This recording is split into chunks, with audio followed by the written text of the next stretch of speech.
home. We are WNST AM 1570, Towson, Baltimore, and Baltimore Positive. We are doing purple therapy here this week, but here's the news. I got news for everybody. I'm going to offer you free soup next week, a free cup of soup or bowl of soup.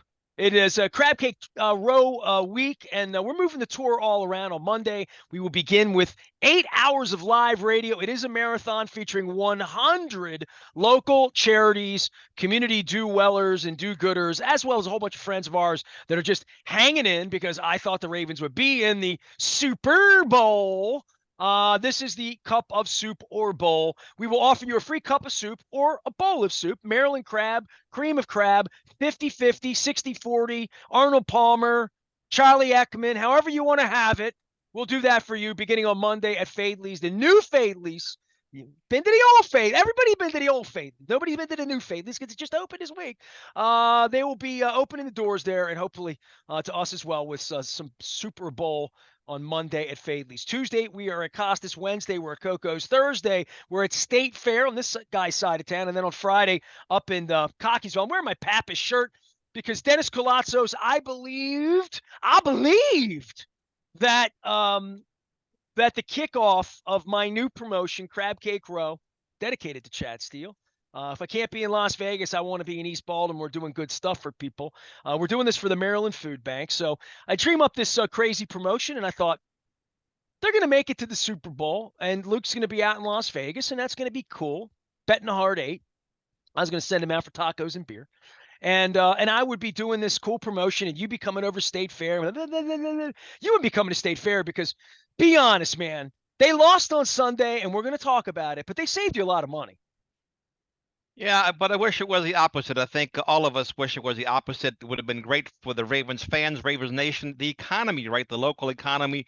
We could have kept this thing going for another 14 days or so. And then beyond that, we were all very hopeful. All the stars had aligned. And what happened was the Chiefs defense showed up big time, and the Ravens never really got going. It was a very frustrating game, Nestor. And unlike 2006, I was 42 years old back then. The horrible loss of the Colts, 5 field goals to 2. Although this one stings, that one for me stung a lot more.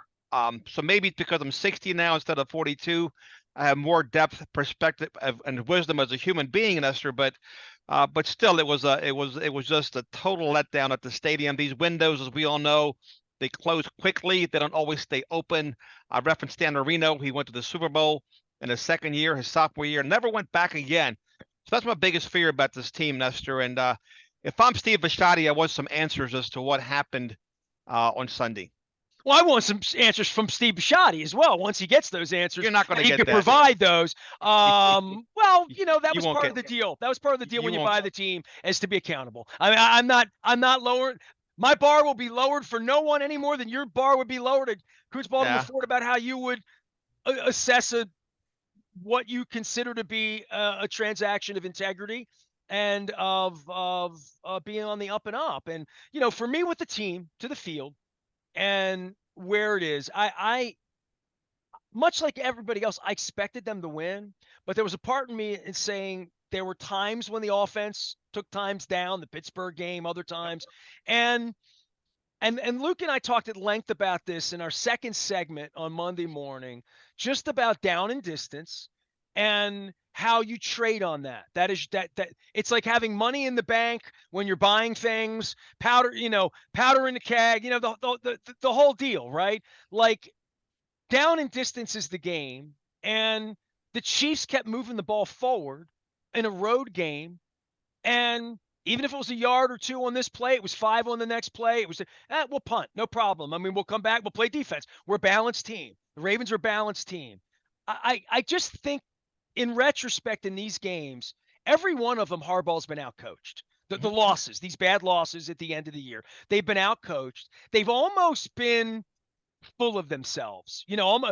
There's been an arrogance, a cockiness. You're nodding your head at me, and I could see it on the video, but like, I don't know how to assess that when I've been thrown out and they've lied to me. You know what I mean? Just on a base level, what they're willing to say and do and what they actually can pull off, And in this case, I felt like, and I said this to Luke, I'm sitting home watching on TV. You all are there and drinking and getting wet, and it looked like a good time, right?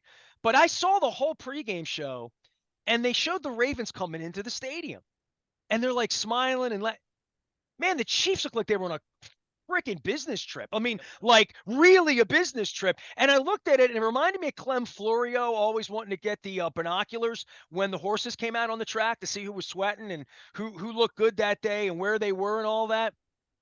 I really do think, and I started to believe this because they were such an impressive team, that this would be easy beating Patrick Mahomes after we went up to Buffalo. And the line moved from 3.5 to 4.5. I mean, it was such a level of confidence in this. And I've always wondered how they're going to answer the punch in the mouth. And I know they can throw the ball. I don't think they can't come back from 17-10. I mean, Zay Flowers had the ball 8 inches from a tie game, right? Lamar had the ball in his hand and an easy 3 points for Justin Tucker and gave the ball away. And then the strip, I mean, I don't mind the turnover, you know what I mean? I like in that circumstance, you take better care of the ball, but like but the losing their mind part of it, where they're playing with Justin Tucker's tee before the game, where Maulet's into it, it really felt to me like this was a mind game. And Spagnuolo, who's best friends with Harbaugh, Dave Tobe, Andy Reid said, we're going into their building. The place is going to be a firestorm. Get them to lose their composure, because much like me and maybe you, I don't like seeing Lamar throwing helmets and pounding the ground. And I don't like seeing Zay Flowers slicing his hand open, pounding the ground after a football mistake happens. And then you see Brock Purdy go down 24-7, who doesn't have the talent of any of these guys, who's the last pick in the draft. And I read Peter King this morning, just about level. And I had Joe Flacco on last week. Level. Mhm. These guys aren't level. And when things go bad, and they don't go bad often, they don't handle bad well. And I don't know how else to say that, but like there was just all of it wasn't good on Sunday, and it worries me. And it'll worry me this time next year when they have to do it again, because it can't get any better than having the home game, being a favorite, having everybody healthy, having a stacked roster, and Patrick Mahomes coming in. Next time might be Burrow. It might be, you have to beat somebody, and you have to do it at home. And you have to be prepared to do that. And they weren't on Sunday. Look, those who know me know that I never blame, complain, or explain, right? So for all the fans who are blaming the officiating, knock it off, okay? They called back a touchdown round by Isaiah Pacheco. So yeah, maybe the calls will tilt it towards the Chiefs' favor, but they kept poking the bear, and the bear kept answering, right? They took the bait, right? So the most disciplined team won, Nestor. Andy Reid, Spagnuolo, they get all the credit in the world for having their team laser focused. For all the chest thumping, right? All the bravado, the coaches dancing in the locker room, I can care less about that, right? Give me the discipline on the field. It takes me back to the great Lou Holtz back. Remember 25 years ago, Nestor, when players were mean mugging, they were taking off their helmets and smiling for the camera when they scored a touchdown, when they got an interception. Lou Holtz told his team, when you drop the ball, take off your helmet. When you fumble the ball, take off your helmet. And guess what? No bat flips, no spiking the ball in the end zone. Lou Holtz won national championships because he had a disciplined team.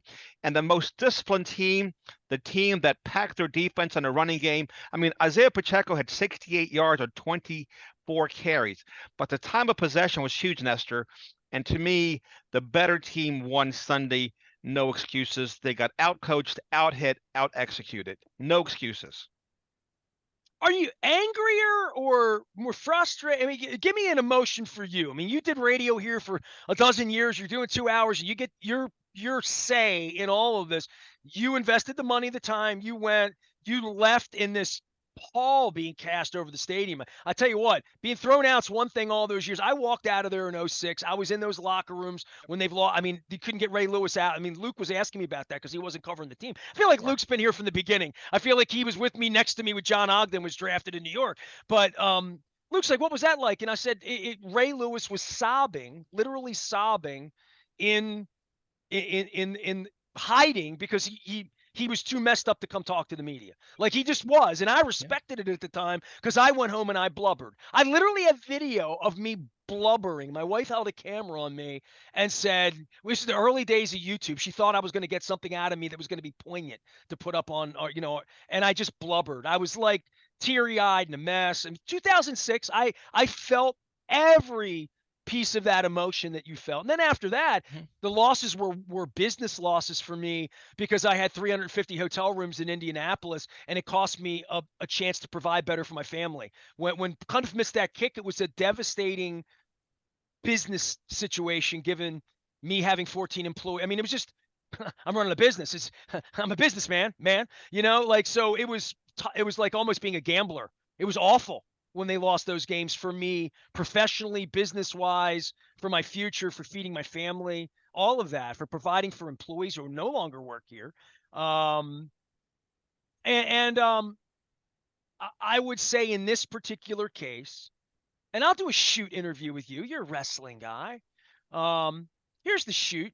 The shoot is I'm on the outside and I'm relatively neutral at this point, right? Like I'm just observing what happens and opining on it in the way I was taught as a reporter in the 1980s, which was to be objective, right? Like just objectively watch the game, which I feel like I've always done. I feel like it maybe a little more subjective because I wanted to believe in meeting with Brian Billick for 10 years in his coach's room where he was always honest with me, and that the Modell family and David was always on, just there was always this thing that as a reporter, I did root for them. I mean, I openly rooted for Joe Flacco forever. I openly rooted for John Harbaugh and Eric DeCosta, who I considered to be like people I liked, admired. They respected me. My wife almost died. I'm at a different place when I'm watching it now, like obviously, right? So I'm at a different place where I'm like, I'm cheering for them because I want the city to explode. I want 2 weeks. I'm doing this promotion next week. I mean, I want great things for the city.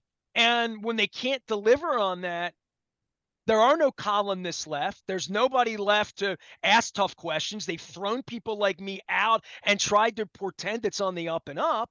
And so I do sit outside of it and I watch it and just say, this is something that the national media, everybody in the world's watching the game, everything you just said, out-coached, out-disciplined, lost their composure, Lamar, the band's going to break up, McDonald's getting a job somewhere else, their Queen's gone, Matabike's going to need a lot of money, so's Linderbaum and Hamilton at some point because they have great football players. Yeah, they're going to have another chance. Yeah, they're going to be good next year, and they're probably going to be good the year after that, right? But are they going to host the AFC Championship game? Are they going to be a 1 seed? Are they going to have this path? And if they are, and they get here and they've won a couple of games, do you believe they're going to win 3 games? I go back now to saying, can Lamar Jackson and John Harbaugh and this team beat in order in 3 games John's brother now and Herbert, Burrow, Mahomes, or Allen and Lawrence and Mahomes and Mahomes and Mahomes and Mahomes and Mahomes. And until you believe that, and I now go in believing they're going to have a bit of a diminished team next year. I mean, I just believe that because they were loaded this year. They really were. And I go into it now saying, I'm not angry at them. I don't care about them, quite frankly, personally enough, because they didn't care about me and my family enough, to be honest. But I care enough about the city and the situation. I care the tickets were $5 most of the year. I care that they couldn't give their tickets away last week. I care that their business department is a disaster because they haven't sold tickets. They're not a growing brand in that way from where they are. They're a diminished brand in my eyes, and my eyes have been everywhere looking for purple flags and purple lights. I was downtown. I was at Amici's the other. I mean, I get it.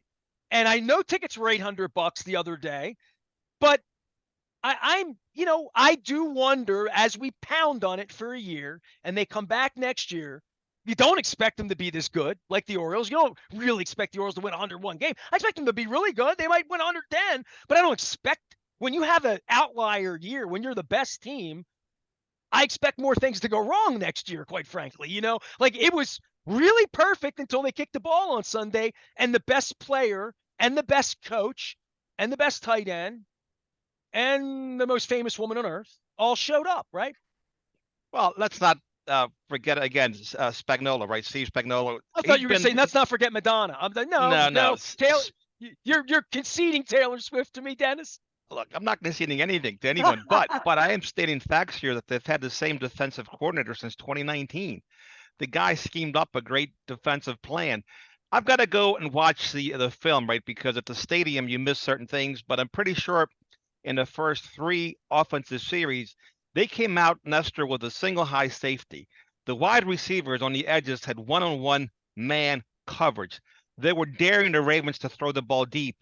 And whether it's Munkin or Lamar Jackson not audibling, should have taken some deep shots on first down in the first 3 series. You might get pass interference, right? You might get a completion. You might get a touchdown. You might throw a pick. But you know what?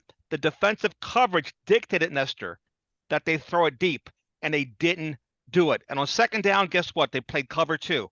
They got completely outclassed, completely outcoached. And guess what? Andy Reid, Steve Spagnuolo, Patrick Mahomes, they're not going anywhere. They're not going anywhere. Oh, and they're now in your head, right? Like if Kelsey comes back here next year with or without Taylor Swift, and whether and best case scenario, Dennis, is they come back here. Like I'm dreaming now that they're just going to come back here, right? Like it doesn't matter because they are the class of the AFC. The Super Bowl has run through Kansas City the last 5, 6, 7 years, and guess what? Until further notice, these guys come up with creativity on the offense. They've got better players now on defense. Give them credit. I mean, they punched the ball out from Zay Flowers on the 1-yard line, right? Played without their guard, right? Played without their rush. Played without their spy. Right? Played without their spy linebacker and Gay. Exactly. Right? And so if ifs and buts were candy and nuts, we'd all have a Merry Christmas, like Danny Don Meredith used to say. If Flowers scores in that situation, that's at 17-14, it's a different game. But he didn't score, right? So give credit where credit's due. Stop belly aching about the referees.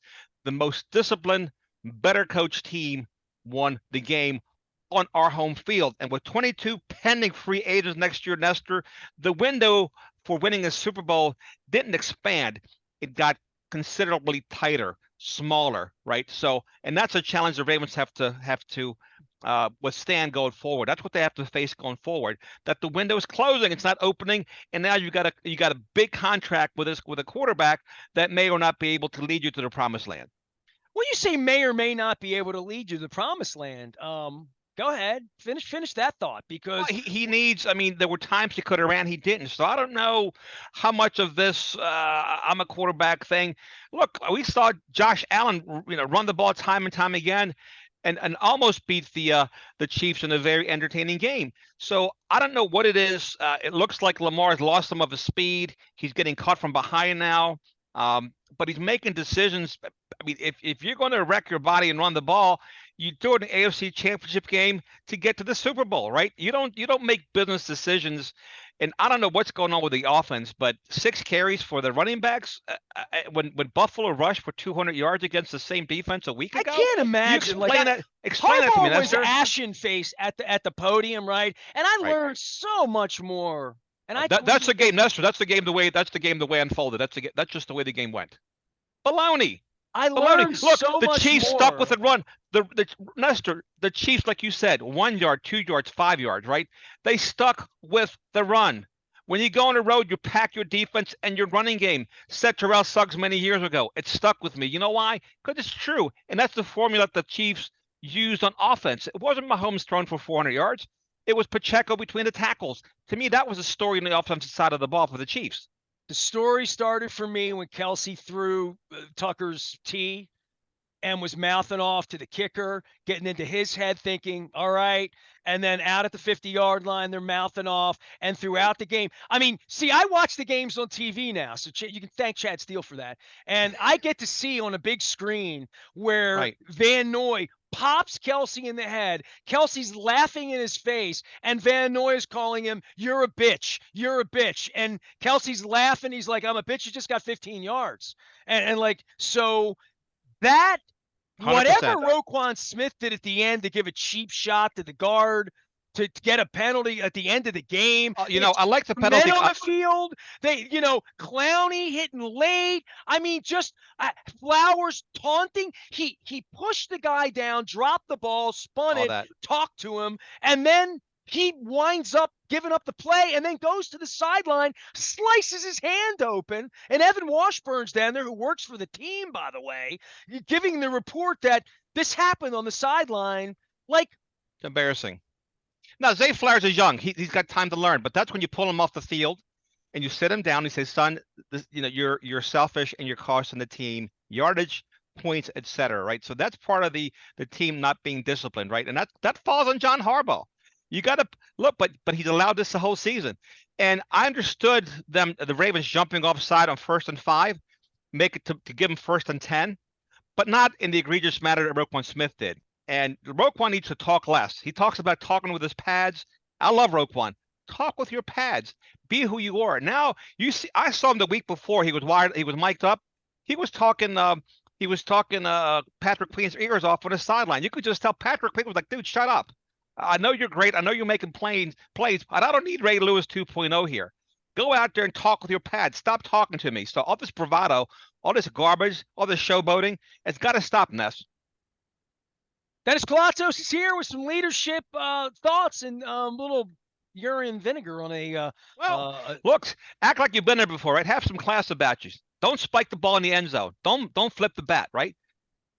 That's not who these guys are, though. Terrible. I mean, it came back to bite them. You watch the later game, and Dan Campbell, we're going to bite your ankles, and we're going to go on 4th down, and we're going to and we're no field goals, and we're their players were waving to the fans at 20. They were up 24-7, and their players were waving to their fans.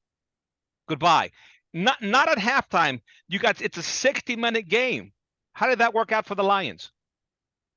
Discipline. I like your little Lou Holtz grab you by the chin strap and say, "Get your ass come on now." Yeah, I mean, if you're going to showboat when you screw up too. That's the standard, right? How about doing your job? That is not the standard, Dennis. That's the standard for people of our generation. I hate to sound like, old guy, get off my lawn, but the whole thing now is you're a backup safety and you come in and you tackle the running back for a 1-yard loss. You strut 10 yards and you do a goose dance and because you've played video games. And like, seriously, I don't understand it. And I do think it is something about sports that I just, the boastfulness, and then you hide, you block reporters and hide in the locker room when there's an accountability issue. Right. I'm with you. I mean, how about when they win it? When they win, they can't wait to get on stage, right? They can't wait to back Marlon Humphrey's podcast. I mean, and there's the dude that 5 years I'm in the locker room and, couldn't have been a more unpleasant human toward me. And most people, quite frankly, that MEDIA on there because we're the bad guys. And listen, whenever I get with Harbaugh a little later in life and I plan to live a little longer and I run into him one day, I'll say, you talk a good game and you begin with the prayers when you lose and it's all good. But like at some point, the evenness of what you practice and what you preach and what you say and what you do, what my eyes have seen, what I know about from being on the inside, that there's an integrity. There's a piece of integrity missing here, very large in my eyes, but from walking the walk and talking the talk about how they say they are and how they are and how they perform for cameras now. It's one giant television show out there, whether it's Wired or all edited by John and, with intense scrutiny about what comes out. Because I promise you, if there was my unedited ears in that locker room over the course of years, there is the discipline thing you talk about and the show huge. That's being put on. It's performative to some degree, and it's not helpful. You know what I mean? And I think in the off season that's going to be the hardest thing for the fans. You spent a lot of money, went to the game, thinking they're going to Vegas, like all of that, is that there is going to be a diminished part of this. And there is a part where fans are going to want answers and there's just not going to be answers. You know what I mean? So we're 13 months removed from the quarterback telling some fan in Pennsylvania to perform fellatio on themselves, and it stayed up for 4 days, and he hid from the media for 4 days. He didn't show up in Cincinnati. I mean, like, we're not, all of that happened here, and the light gets put on you when you don't win. And I I should say that's unfortunate. That's the way of the world. That's the way of the world. They were the better team, but they weren't the better team. Someone asked a question on social media, and the question was, "What do you expect from this team going forward?" And I ignored it, but it stuck with me a little bit because now I'm going to circle back to it. Here's what I expect from this team going forward, Nestor. I expect a great regular season team because that's what they've been. Playoffs, Lamar Jackson and John Harbaugh now are 2-4 together, and that's what I expect until further notice. It's who they are. Great in the regular season, not so much in the postseason when you're facing better coaches, better talent, better defenses, and that's who they are. That's who they've been. What would you say about the fans being there? Because fans I were missed great. out on that experience. Fans were fantastic. It really looked like yeah. a beautiful day for Baltimore. Like the nice thing is, unlike 2006, the fans were really into it because that game we looked hopeless. There was no chance of a spark, especially when Steve McNair threw the pick in the end zone from the 5-yard line. This game, there was hope. There was hope when Zay Flowers was heading towards the end zone. That hope was lost when he fumbled the ball. But the fans were loud and proud until the 2-minute mark when Mahomes hit that dime downfield to ice the game. The fans, I couldn't respect the fans more. Top of their lungs, first class. Threw some bottles late there towards the end of the game, but they got that under control. But for the most part, it was the best crowd I've ever seen at M&T Bank Stadium. It was the game was there. That's you know what I mean? Like they didn't play well. They made mistakes. All those things happen.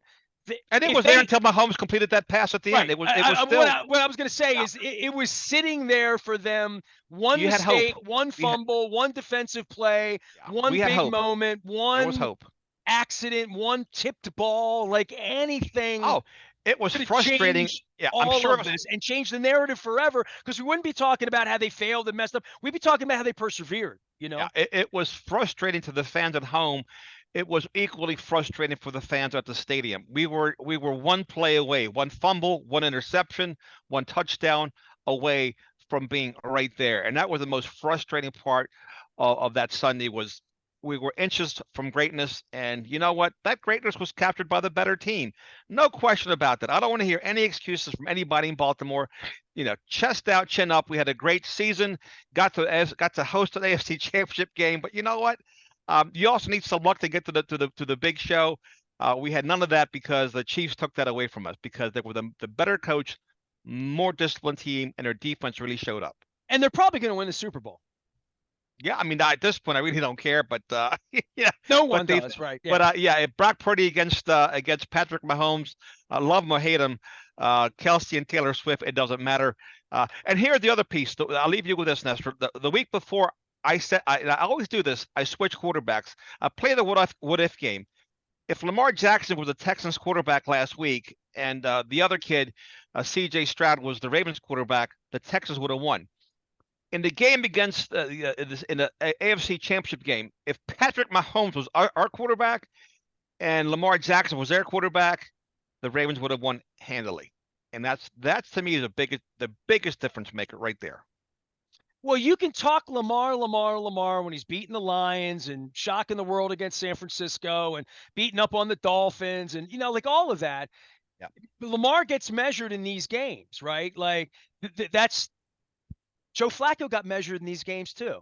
Because Joe Flacco would say to me, we win a lot of games around here. And yeah, you win enough to have to go on the road and have to win 3 in a row on the road. And that's like really hard to do. And the Chiefs stunk at various points in the year, stunk enough to win their division going away, to get a home game, and then to say, well, we'll just play 2.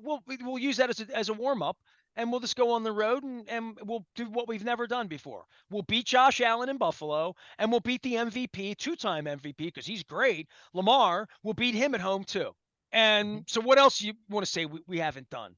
And boy, the credits for Mahomes at this point. And Peter King had a column, and I saw it. There's no high crime in losing to Patrick Mahomes. That's clear. But boy, the numbers don't lie. He's 28 years old. It's Yeah, the fourth Super Bowl. he's incredible. He really, and I go back to the Ravens Nation. If he was our quarterback in that game, who would have won? We all know the answer. Would have won handily, easily.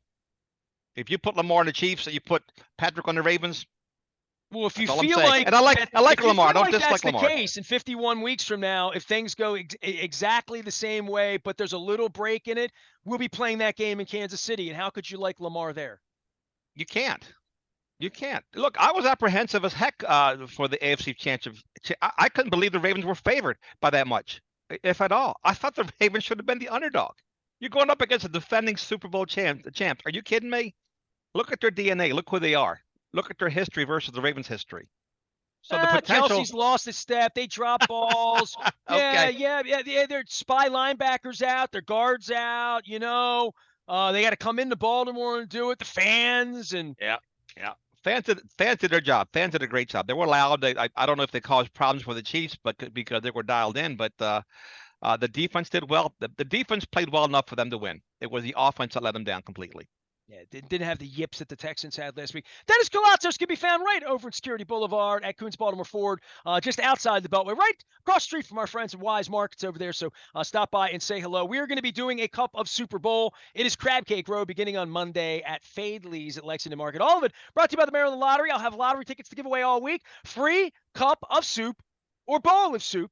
Maryland crab, cream of crab, 50-50, however you want to do it at all 5 of our locations beginning Fadley's Monday. Tuesday, we will be at Costas. Wednesday at Coco's. Thursday at State Fair. Friday at Pappas. Cockeysville location. I must point that out because we thought we were going to need bigger to be better. I certainly hope that everybody gives.